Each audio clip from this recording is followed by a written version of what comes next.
Hi, Miriams. How are you doing? Hi. Hi.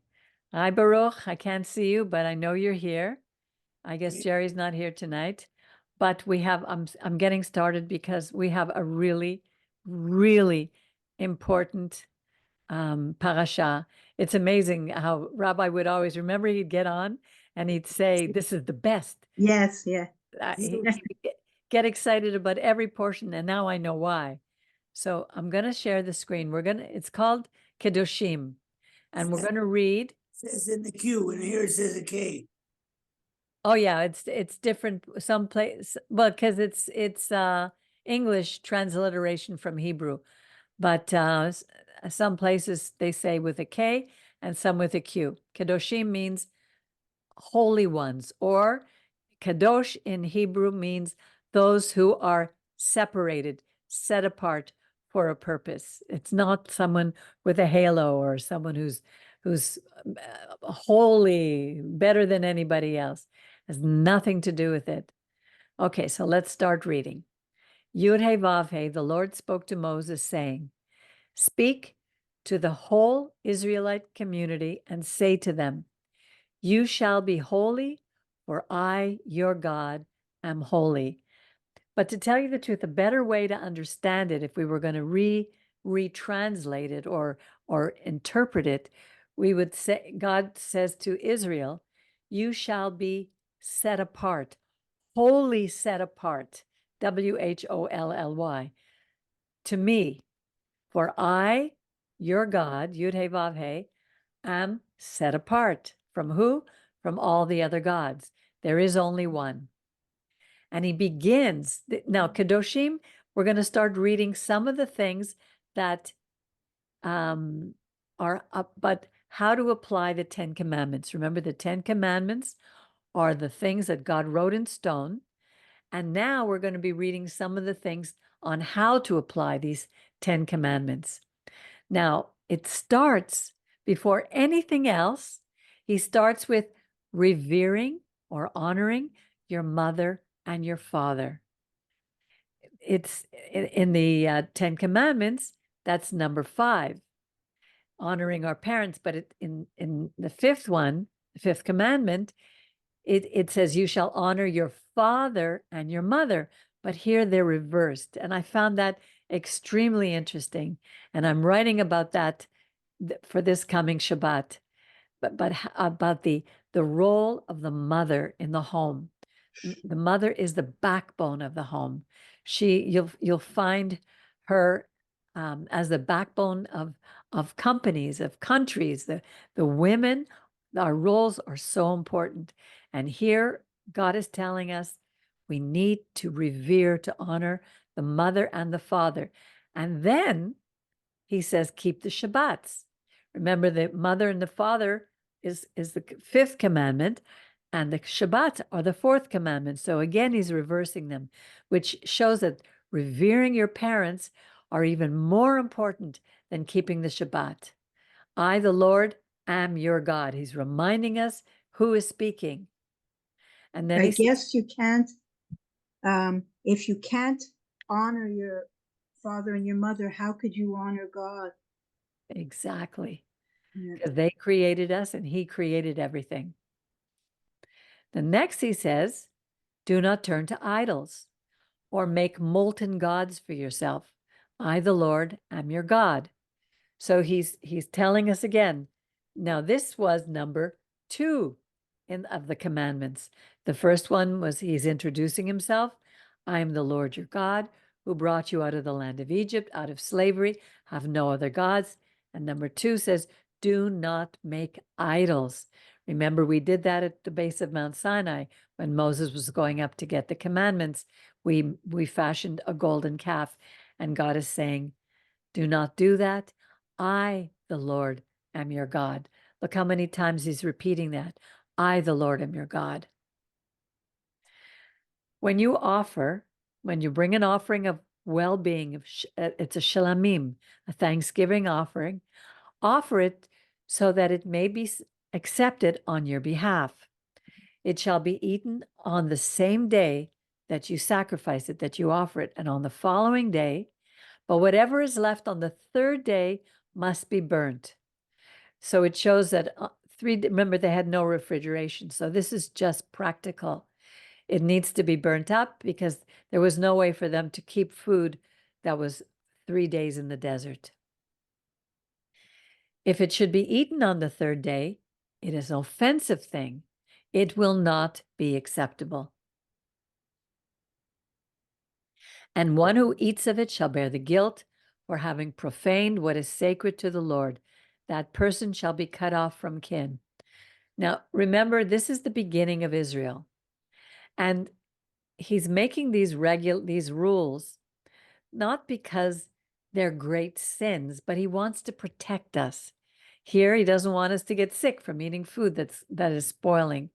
So he and the people were very superstitious. So it's almost like they had to be threatened with things to be able to for us to obey. It's a little bit like a child. If you don't listen, you're going to your room. If you don't listen, you're going to get a pachintochas. Here he's saying that person shall be cut off from his kin. Now, being cut off at that time was a very difficult thing because they were out in the desert. And they would, if you're cut off, you could die. You can't be alone. When you reap the harvest of your land, you shall not reap all the way to the edges of your field or gather the gleanings of your harvest.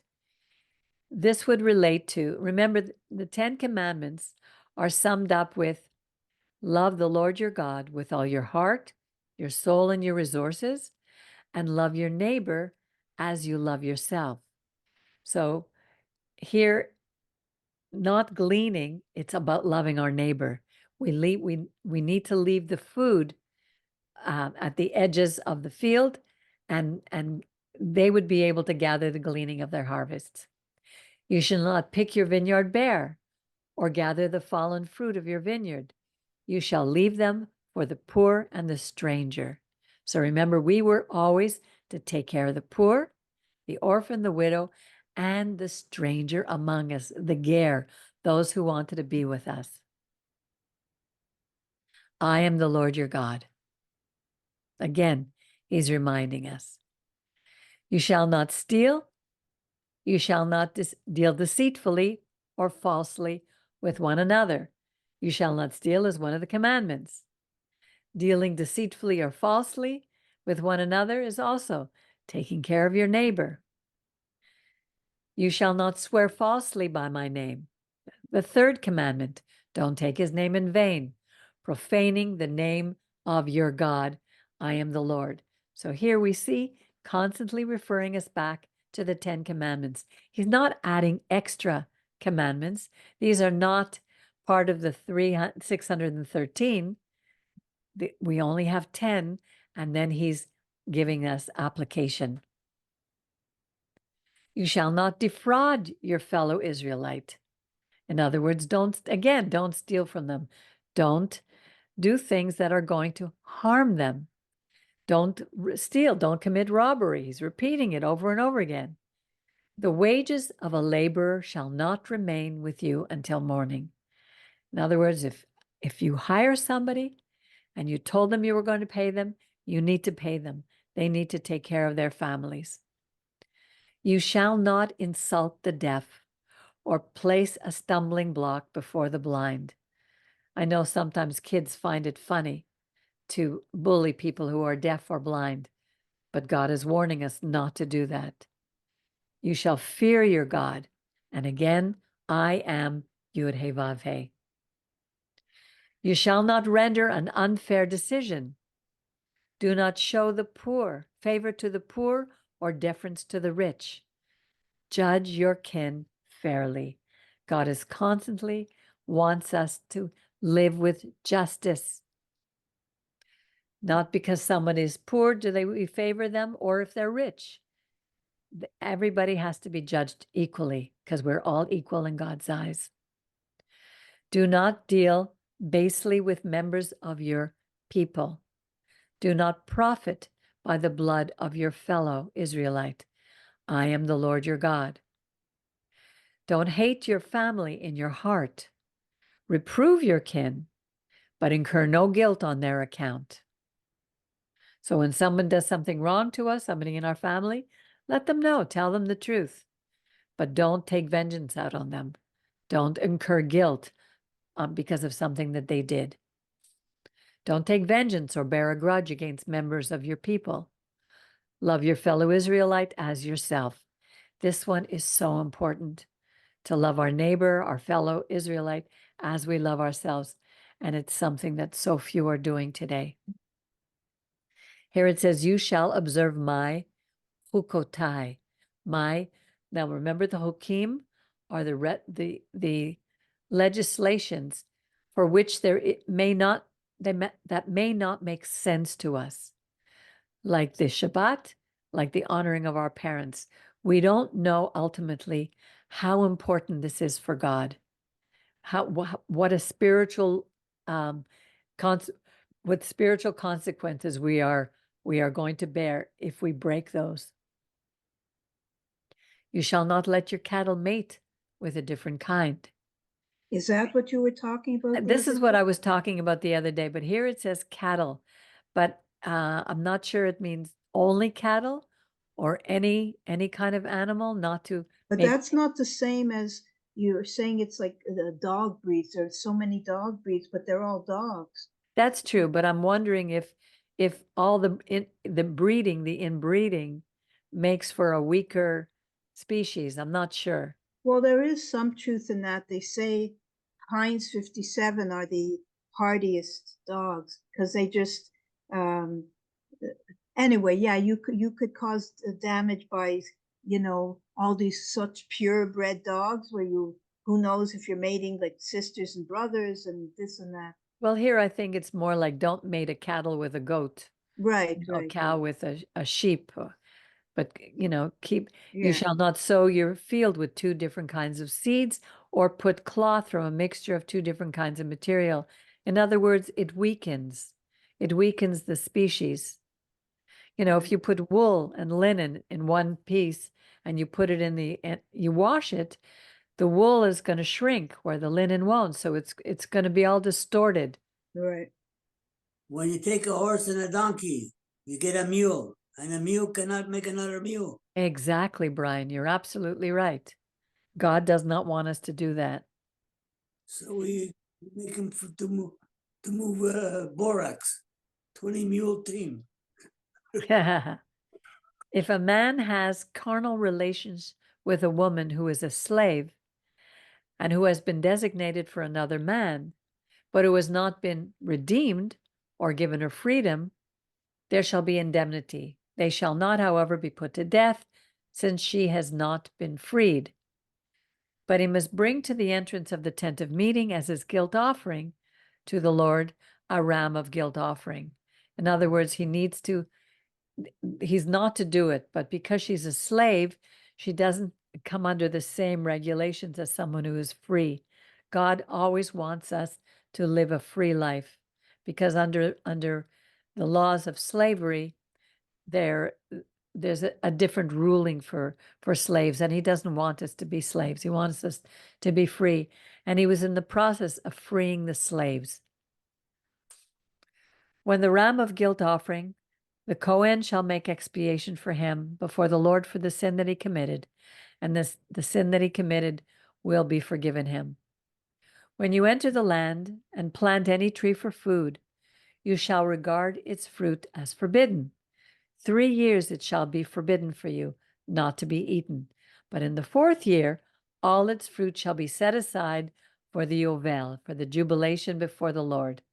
So even look how God has deference even for his trees, because the fruit needs to take time to build strength for the fruit to be able to be eaten. We have to give it time.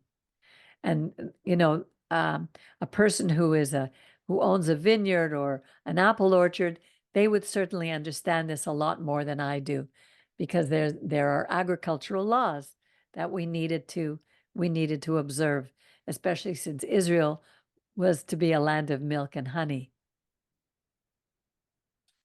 And only in the 5th year may you use its fruit, that its yield to you may be increased. I, the Lord, am your God. You shall not eat anything with its blood. You shall not practice divination or soothsaying. Now, this verse here, this line, comes up a lot in this Kedoshim. God does not want us to play with the spirits from another realm. And to tell you the truth, I learned that firsthand when I was fully involved in New Age teaching, and there was a lot of channeling, and a lot of people would speak from a spirit that spoke through them, or write what they heard, messages that were given. There's a book called The Course in Miracles that was channeled through a Jewish psychiatrist, and we are literally playing with darkness.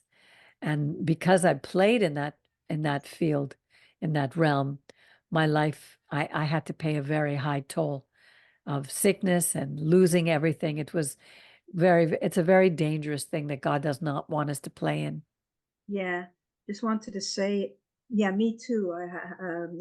I was involved in very idolatrous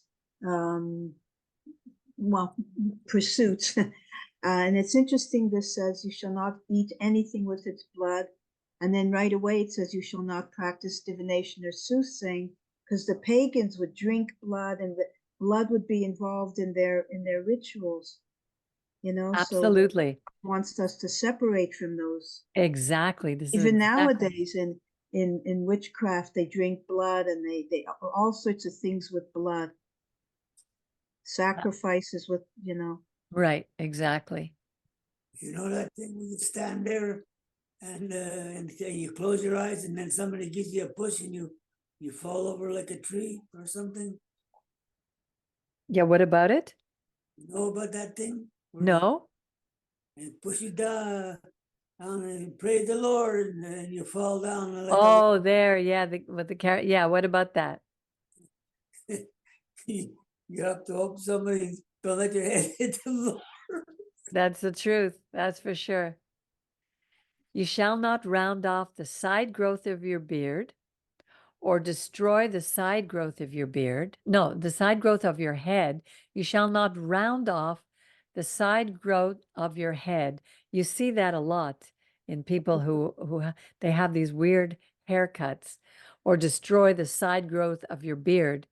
You shall not make gashes in your flesh for the dead, or here it says, incise any marks on yourselves. In other words, no tattoos. And look today at how many tattoos we see everywhere, and especially, believe it or not, in Israel, which breaks my heart, because really our people are perishing for lack of knowledge. God says no to that, because this is all from paganism. I am the Lord. I'm setting you apart. Don't do the things that the nations do, that I'm kicking out of the land.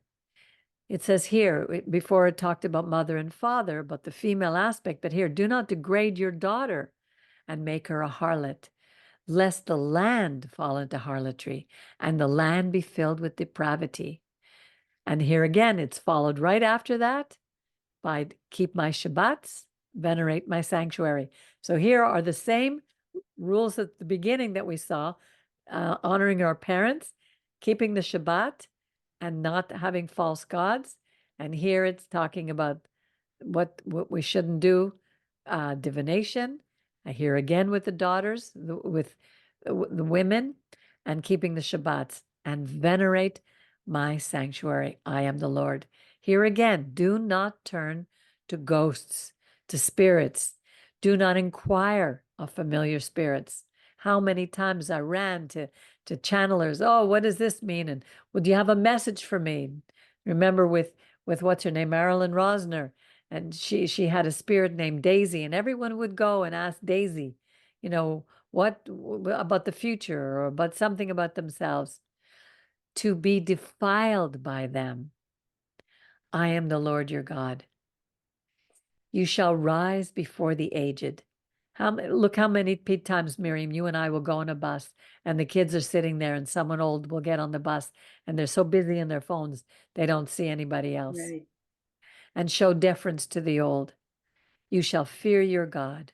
There's I still am. like that's still it's really nice in a lot of Asian, well, many societies where there's still a respect and veneration of the old. I remember years ago I was invited. I've said this before.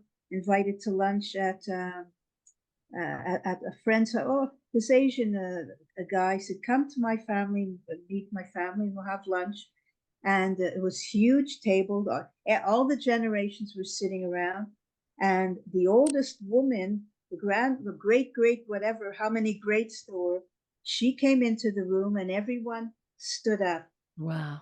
This was just a lunch. Amazing, eh? Yeah, I come yeah. into the room and nobody even looks at me. Yeah, I know. Yeah, but it's our fault. We didn't teach our children properly. When Yeah. strangers reside with you in your land, you should not wrong them. Don't take advantage of the strangers who live with you.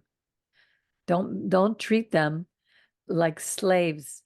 In other words, don't let them come into your house on Shabbat and open the lights for you and be the Shabbos goy. This is not what we're to do. The stranger who resides with you shall be to you as your citizens. Treat them like our own. You shall love each one as yourself. 10 Commandments summed up to remember that we were strangers in the land of Egypt. And again, he's reminding us, I, Yud He Vav He, am your God. There are no other gods. Don't falsify measures of length, weight, or capacity. And a lot of people do that. They measure falsely, whether they're selling jewelry or they're weighing any false weights. It's just wrong. You shall have an honest balance, honest weights, honest ephah, honest hin. I, the Lord, am your God who freed you from the land of Egypt. This idea of him being the Lord, a God who freed us from Egypt, is constantly going to come up in the Torah, because that is the pattern, the blueprint for us to learn about who our God is, what he did for us, how he freed us from slavery, and gave us the laws. Here, you shall faithfully observe all my chukim and all my kol mishpatai, all my rulings. I am the Lord. And the Lord spoke to Moses, say further to the Israelite people, anyone among the Israelites or among the strangers residing in Israel who gives any offspring to Molech shall be put to death, and the people of the land shall pelt the person with stones. Anyone That's so among, frightening yeah, because he's saying that because they were doing that. It's not exactly. just like, oh, if it ever happened, you won't say, it's so frightening that they were doing that, offering offspring children to pagan god, to any god. And what is it? What does that look like today? Offering our children to Molech. It's not like that we have a statue in our homes and we go and we kill our children before Molech. But Molech are any of the other gods. And today, as I said before, in the past, if we look at what the name of some of our gods are, we have a God of convenience, of God of our comfort. And if we get pregnant when we don't really want to be pregnant, we sacrifice that child to the God of convenience. How many abortions do we have in the world every year? The Moloch name was in the second movie of the Raiders of the Lost Ark in the Temple of the Temple of Doom? Moloch. Yeah, well, that's where they got it from, Brian, from here. And I shall set my face against that party, whom I cut off from among the people for having given offspring to Molech, and so defiled my sanctuary and profaned my holy name. And if the people of the land should shut their eyes to that party's giving offspring to Molech, and should not put the person to death, I myself will set my face against that party's family as well. And I will cut off from among their people both that person and all who follow in going astray after Molech. When we teach our children, when we don't teach our children the right way, you know, when we went to the to McGill this week, Miriam, and I saw all those young kids who have not learned God's ways, but they haven't learned the values of God, and they are being sacrificed to Molech. They don't understand what they're doing. And that to me is so sad. Yeah. And again, if any person turns to ghosts or familiar spirits and goes astray after them, I will set my face against that person whom I will cut off from among the people. You shall set yourselves apart, for I, the Lord your God, I'm the Lord your God. You shall faithfully observe my chukim. I, the Lord, make you separate. We don't have a choice of being holy, separated, because God is making us separate. We don't have a choice to obey, because when we don't obey, we suffer the consequences. The world today is suffering the consequences of their disobedience. And we, his chosen people, and I'm part of that, when I disobey God, I'm part of the greater spiritual darkness that's brought into this world, bringing darkness into this world, because I am held to a higher standard, because I am part of the chosen people. And we are called to be a light to the nations. And when we're not being a light to the nations suffer, and darkness fills the earth. Here again, if anyone insults father or mother, that person needs to be put to death. That person has insulted father and mother and remains guilty. If a man I'm commits sure that adultery, means more than when a simple, teenage rebellion or something that you see now. I mean, yes, God is setting standards, and it's not, you've had a fight with your parents. It's something much more profound than that. yes, It seems to me like a terrible disrespect and beyond just an argument.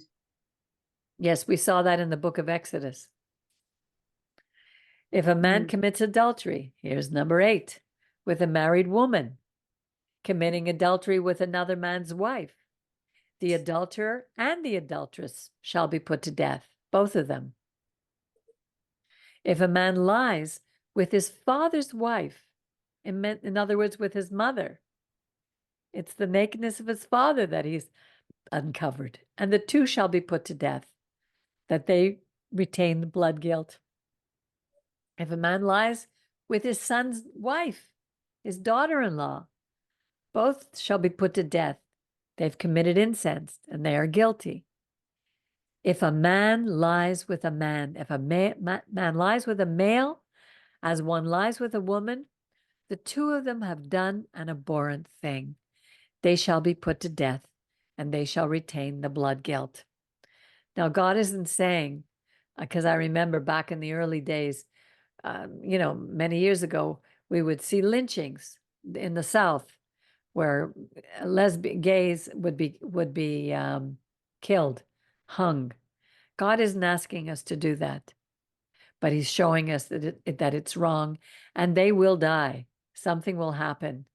Maybe they'll get a disease or something will happen, but this is not to be allowed in our world. And now we have the clergy are being ordained.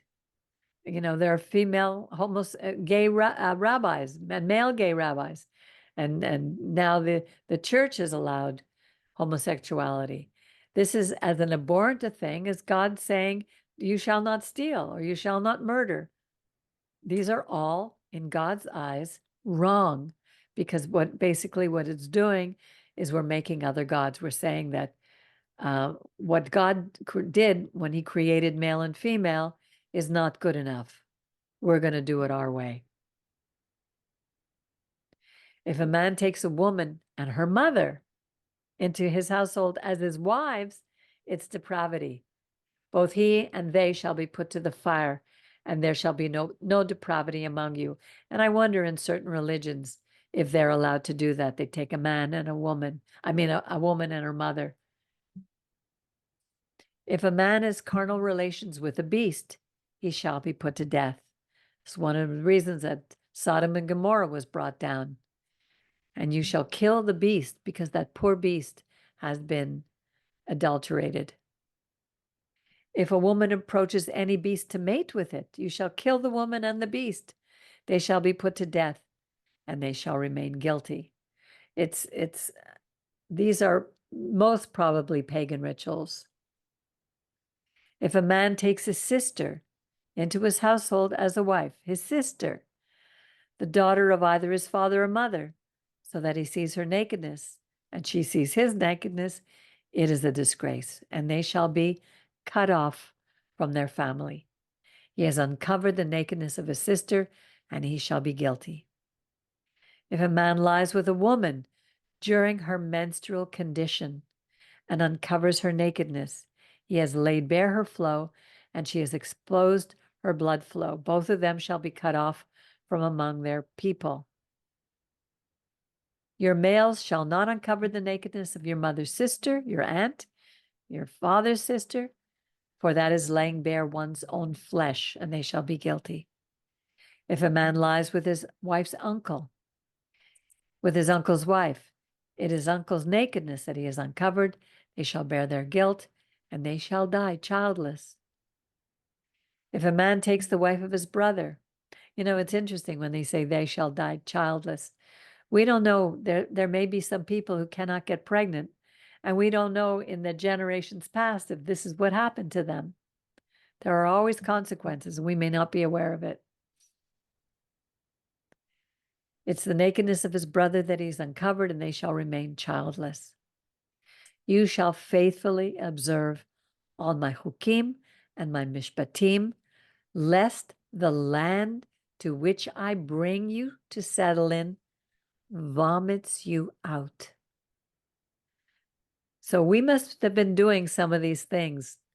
When the land vomited us out, the first time when we were taken captivity into Babylon. You shall not follow the practices of the nations that I am driving out before you, for it is because they did all these things that I abhorred them and said to you, you shall possess their land, for I will give it to you to possess, a land flowing with milk and honey. I, the Lord, am your God, who has set you apart from the other peoples. So you shall set apart the pure beast from the impure bird from the pure. You shall not draw abomination upon yourself through beast or bird or anything with which the ground is alive, which I have set apart for you to treat as impure. You shall be separated to me, for I am separated for you. I have set you apart from the other peoples to be mine. And look how it ends, this portion. A man or woman who has a ghost or familiar spirit shall be put to death. They shall be pelted with stones. They shall retain the blood guilt. Now, I just want to read one other thing. This is the end of this portion. But here, I want to read something for you, which I'm going to speak about on Shabbat from the book of Nehemiah. As I said, for 70 years, we were exiled into Babylon. And Jeremiah had told us that it was only going to be 70 years. And then King Cyrus helped us to rebuild the wall around Jerusalem, and our people came back. And here is what it says in Nehemiah when we were coming back. The entire people assembled as one man in the square before the water gate. And they asked Ezra the scribe to bring the scroll of the teaching of Moses with which the Lord had charged Israel. On the first day of the 7th month, Ezra the priest brought the teaching before the congregation, men and women, and all who could listen with understanding. He read from it, facing the square before the water gate, from the first light until midday, to the men and the women and those who could understand. The ears of all the people were given to the scroll of the teaching. Believe it or not, this is one of the reasons why I do this every Wednesday, so that we would listen to the teachings of these scrolls. Now, Ezra, the scribe, stood on the water tower, made for a purpose, and all these men were with him. And he opened the scroll in the sight of all the people. Remember, they had not seen it in the last 70 years of living in Babylon. For he was above all the people, and he opened it, and all the people stood up. It reminded me of the 70 years that the Russian Jews were locked in Russia. They couldn't get out, and they had no access except to those scrolls that were hidden away. But they were taught communism. And here they were going to read it again for the first time. And Ezra blessed the Lord, the great God. And all the people answered, Amen, Amen, with hands upraised. Then they bowed their heads and they prostrated themselves before the Lord with their faces to the ground. And the Levites explained the teaching to the people, while the people stood in their places. They read from the scroll of the teaching of God, translating it and giving the sense so they understood the reading. Nehemiah, Ezra, and the Levites who were explaining to the people said to them, This day is holy to the Lord your God. You must not mourn or weep, for all the people were weeping as they listened to the words of the teaching. And they were weeping because they knew what they had done, the things that had caused them to be exiled in the first place. And I just want to continue to go down here. Okay, on the second day, the heads of the clans, the people, they gathered again to Ezra the scribe to study the words of the teaching. They found written in the teaching that the Lord had commanded Moses that the Israelites must dwell in Sukkot during the festival in the 7th month of Sukkot. And he told them what to do here. So they went out and they bought all the things that they needed and they built Sukkot. Let me continue. I want to go down. On the 24th day of this month, the Israelites assembled, fasting in sackcloth and with earth upon them. Those of the stock, who, in other words, who came from Abraham, Isaac, and Jacob, separated themselves from all the foreigners, stood and confessed their sins and the iniquities of their fathers. Standing in their places, they read from the scroll of the teaching of the Lord, their God, for 1/4 of the day, and for another quarter they confessed and prostrated themselves before the Lord their God. And then some of the Levites says, Stand up, bless the Lord your God, who is from eternity to eternity. You alone are the Lord. You made the heavens, the highest heavens, and all their host. You keep them alive. But I want to get down to this. Finding his heart to be true to you, you made a covenant with him to give the land of the Canaanite, the Hittite, the Amorite. So here he's reminding us that God made a covenant that he would give us this land. You remembered our fathers' affliction in Egypt. You heard their cry at the Sea of Reeds. You performed signs and wonders against Pharaoh, all his servants, and all the people of his land, for you knew that they acted presumptuously toward them. You made a name for yourself that endures to this day. Speaking about this God, you split the sea before them. They passed through the sea on dry land, and you threw their pursuers into the depths like a stone into raging waters. He's reminding them what our God did for us. You led them by day with a pillar of cloud and by night with a pillar of fire to give them light in the way they were to go. You came down on Mount Sinai and spoke to them from heaven. You gave them right rules and true teachings, good laws and commandments. You made known to them your holy Sabbaths, and you ordained for them hukim, mishpatim, and the Torah through Moses your servant. You gave them man from Hashemayim when they were hungry. You produced water from a rock when they were thirsty. You told them to go and possess the land that you swore to give them. But they, our fathers, acted with pride. They stiffened their necks and did not obey your commandments, refusing to obey, unmindful of your wonders that you did for them. They hardened their hearts, they stiffened their necks, and in their defiance resolved to return to their slavery. But you, being a forgiving God, gracious and compassionate, long-suffering and abounding in faithfulness, did not abandon them. Even though they made a golden calf and said, "This is your God who brought you out of the land of Egypt," thus committing great impieties. You, in your abundant compassion, did not abandon them in the wilderness. The pillar of cloud did not depart from them to lead them on the way by day, nor the pillar of fire by night to give them light in the way they were to go. You endowed them with your good spirit to instruct them. You did not withhold your manna from their mouth. You gave them water when they were thirsty. 40 years you sustained them in the wilderness, so that they lacked nothing. Their clothes did not wear out. Their feet did not swell. And he keeps reminding us of everything that he did and how he allowed us to win against our enemies. We captured fortified cities and rich lands. We took possessions of houses filled with every good thing. We ate and they were filled. They grew fat and they luxuriated in their ground bounty. Then, defying you, they rebelled.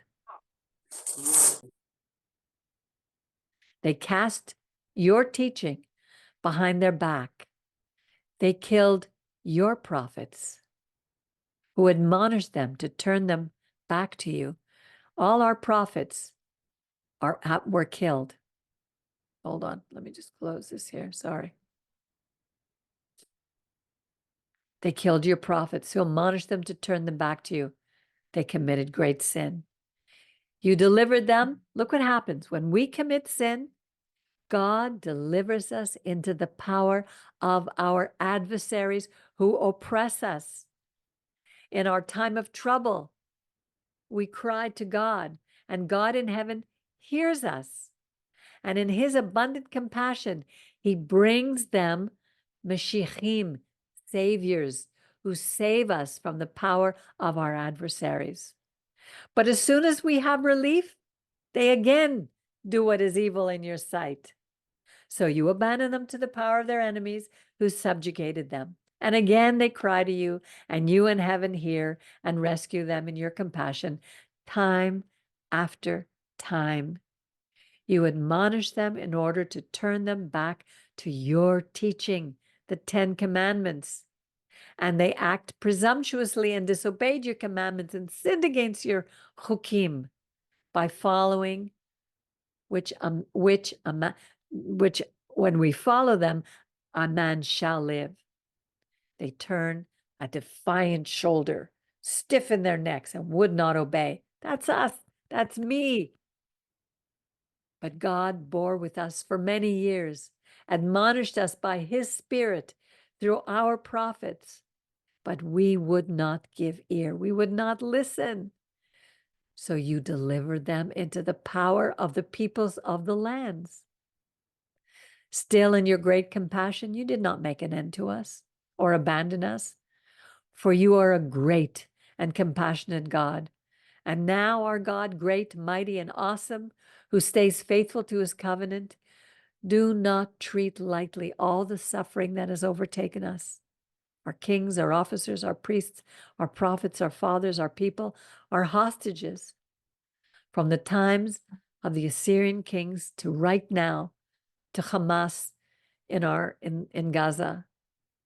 Surely you are in the right with respect to all that has come upon us, for you have acted faithfully, and we have been wicked. And we can read the rest of this on our own. But you can see how clear, how obvious, what else can we say? It's all there. You know, Nehemiah, I can't believe you're reading that tonight. Nehemiah 9, specifically chapter 9 or parts of it, was the first book when I had my first kind of, call it an epiphany, whatever you want to call it. My first being called back to my Jewishness and to the God of Israel. It was like a tremendous thing, and it was from Nehemiah 9. Isn't that I amazing? even remember where I just remember it. I just could not stop reading it and listening to music that I liked, that were very joyous music. Anyway, it Yeah. was very special that had that, when I talk about my experience, Abraham, Isaac, Jacob, Miriam, that was from Right. this. That was the Right. first one, was through Nehemiah 9. Yeah. Yeah. It's true. Yeah. It's amazing. Absolutely amazing. So, it's a very hard thing to do, but the prophets had to speak what God said. They weren't speaking on their own volition. They were speaking what God said. Even the prophet Hosea. Hosea was forced to marry a prostitute and who would always be unfaithful to him. And he was showing how Israel had become like a prostitute, always unfaithful to God. And he was the one who said, our people perish for lack of knowledge, lack of the knowledge of the Torah. And if I want to read the Torah to people I know, to friends of mine, they think it's a religious book, but it's not. The religious books are the Talmud, the New Testament, the Quran. These are religious books, the Bhagavad Gita, written by men about their gods. This is the book written by Moses, who God spoke to him face to face. And he didn't channel what God said like the channelers. I had a friend who was a channeler, and he would wake up in the middle of the night and he would be hearing a voice, and he'd have to write things down. And then he would tell me about them the next day. It's nothing to do with a voice in your head.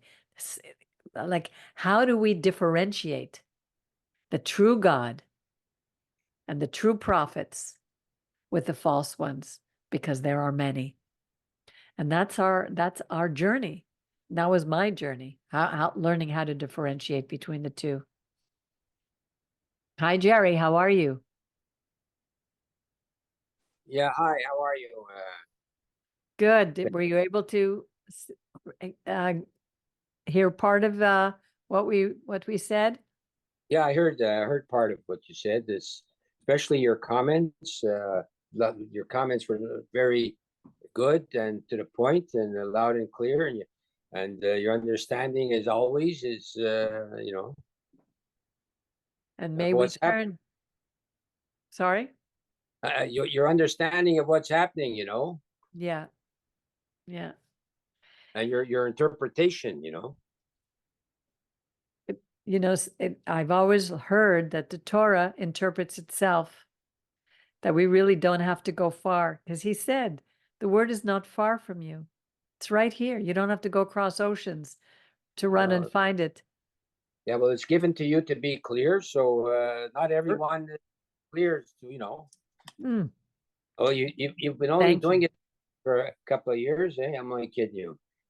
What, about 35 now? Yeah, wow. Yeah, thank God. Honestly, sometimes I'm overwhelmed at this role that has been given to me, and there's times I want to run away from it because it isn't a popular one. But then I just have to remember how our prophets were never popular. Most of them were killed. I think of Jeremiah, who prophesied about, our exile to Babylon, and he literally escaped out the back door of Jerusalem. Why did they want to kill all the prophets? Because we tell them that we are not such a good people, that we have failed our God, that we have been disobedient, and that's why our enemies are coming against us. What do you think is going on right now? God is allowing the enemies to come against us because we have been disobedient, When we read this Torah portion and all the things that we shouldn't be doing, how many of our own people are doing it? And we can turn around and say, well, everybody's doing it. Yeah, it's true, everybody is, but we are called to a higher standard.